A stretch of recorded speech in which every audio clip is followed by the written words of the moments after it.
Hello, I'm John. I do the smokeless powder guns on this channel, and my buddy Dimwit, he does the black powder guns. Now, let's talk about the military Mauser actions developed during the 1890s. Most of the time they really have a slick action, but some of them suffer from a binding action in this rare portion of the bolt stroke back and forth. And it's been kind of a mystery to me why that is, and but now I have figured it out, and I thought I'd share it with you. What we're going to talk about concerns all the military Mausers developed during the 1890s, and also every bolt action rifle based on that design. So if you have this controlled feed extractor that slides back and forth with the bolt, but it does not rotate with the bolt, this could be useful information for you. Now, the reason for the binding bolt is this metal band here around the bolt. It attaches the extractor to the bolt, so the bolt rotates and extractor stays in one place, but it slides back and forth. So this band holds the bolt and extractor together. And well, basically this metal band is larger than the bolt body. So in the rear receiver bridge inside here, there's actually plenty of room for the bolt itself, but it's barely enough for that ring to fit through there. And so what happens?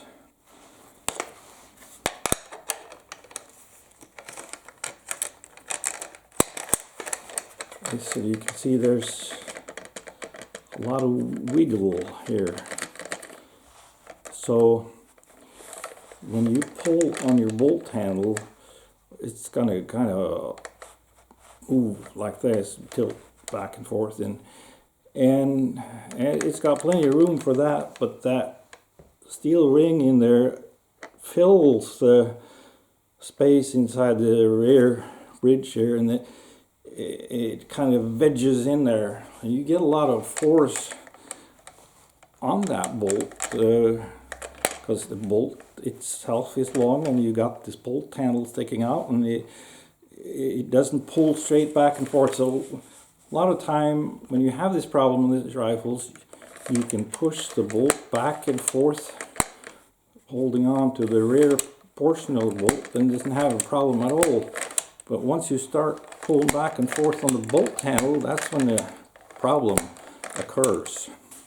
So what you need to do is file that steel ring down so it's flush with the bolt body, and that should cure it. So I had this problem on this rifle and I wasn't happy with it. Now the problem is cured and I'm very happy with it. Now, before I figured this out, I googled and tried to research how to fix I wasn't sure what the problem was. I couldn't really find any answers on the internet, so I kind of had to figure this one out by myself. Now, some of you probably know this already, but I didn't. So hopefully this is helpful to some of you guys. And if you think you recognize this rifle, you're right. I have shown this rifle in 3 videos before. It's gone through some changes, and now it's going to go through some more changes. Since last time I showed it, I have extended the bolt handle. I made this myself, and I flattened the outer surface of the bolt handle and flattened the end of the knob and drilled and tapped, and I also heated the bolt handle and bent it to the rear, because this is a civilian Husqvarna Swedish rifle from 1944, and it was never intended for a scope. It doesn't have the cutout for the thumb for loading with clips. That makes the action stiffer and stronger. So, but what I'm going to do with this rifle is turn it into a 450 Bushmaster with an AR-15 magazine. So there will be more videos with this gun. I done all the gunsmith work myself. I drilled and tapped for this Picatinny rail. I have installed a Norwegian Kongsberg match trigger assembly and some other things. So it's going along nicely.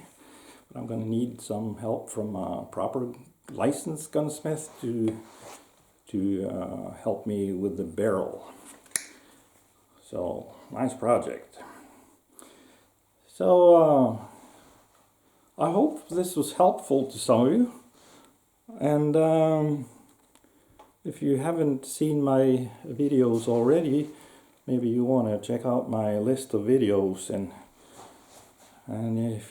if you got anything nice to say, that's really encouraging. And if you were the quiet type, simple thumbs up will do. And maybe you will consider subscribing. So, see you later.